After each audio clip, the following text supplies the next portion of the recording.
ഉണ്ടാക്കണേ. ചെറുപയറും പിന്നെ കപ്പയും ആണ്. ഇത് കപ്പക്കറി ആണ് ഉണ്ടാക്കുന്നത്. നമ്മൾ 2 മുളക് 4 മുളക് എടുത്തിട്ട് 4-5 മുളക് കൂട്ടാണ്ടൊക്കെ വെക്കാം, എരിവിനനുസരിച്ച്. ഒരു 20 ഗ്രാമാ? 250 ഗ്രാം കപ്പയും 1/2 കിലോ ചെറുപയർ. 250 ഗ്രാം ചെറുപയറും 1/2 കിലോ കപ്പയും.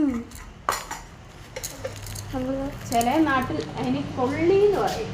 ഇവിടെ നമ്മൾ ചില നാട്ടിൽ ചീര അങ്ങനത്തെ പറയില്ല. ചീനിക്കല്ല, കപ്പ കപ്പ കപ്പ കിഴങ്ങ്, കൊള്ളിക്കിഴങ്ങ്, കൊള്ളി, ചീനി അങ്ങനെ എന്തെല്ലാം പറയും. ഫോണിൻ്റെ ക്യാമറ എന്ന് പറയുന്ന ചില നാട്ടിൽ ഫോണിൻ്റെ ക്യാമറക്ക് കുറച്ച് പ്രശ്നം പറ്റിയ പുകേൻ്റെ അടുത്ത് ഇങ്ങനെ കൊണ്ട് വെച്ചുകൊണ്ട് നമ്മളെ വീട്ടിൽ നമ്മൾ പറയാ മുളകിട്ട്.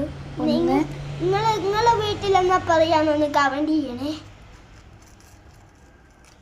നിങ്ങളുടെ നാട്ടിൽ നിങ്ങളെ വീട്ടിൽ നാട്ടിൽ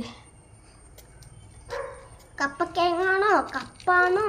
കപ്പ അല്ല, ഉപ്പ്. കൊള്ളിക്കിഴങ്ങ്, കപ്പ, മരക്കിഴങ്ങ് എല്ലാം ഒന്നിനായി പല പേരും. ഇന്നലെ ഞാൻ സ്കൂളിൽ പോയപ്പോൾ കൈ തന്നെ വീണു. കൈക്ക് ചതവുണ്ടോ എന്നുള്ള സംശയം. നിങ്ങൾക്ക് ഇതിൻ്റെ ബാക്കി നിങ്ങൾക്ക് കുറേ ഭക്ഷണ വീഡിയോസ് ഞങ്ങൾ തരുന്നതായിരിക്കും, അത് കണ്ട് കാണുകയാണ്. ലൈക്കും സബ്സ്ക്രൈബും ചെയ്യണേ. കുറച്ച് വലിയ മുറിവ. എന്തായാലും കൈ ഇങ്ങനെ ആട്ടിക്കൊണ്ടിരിക്കാം. അതിൻ്റെ തുടങ്ങുന്ന മുമ്പേ ഞാൻ പറയുന്നുണ്ട്, അതൊന്നും നമുക്കിതെല്ലാം ഇനി ആക്കിയിട്ട് പറയാം. ലൈക്ക് വെള്ളം കൈയിടല്ലേ. പയറ് കച്ചക്ക മുളകിൻ്റെ കുഴി കടിച്ചോ? എൻ്റെ ഏട്ടന് ചെറുങ്ങനെ ഒരു വട്ടുണ്ട്, അതാണ്.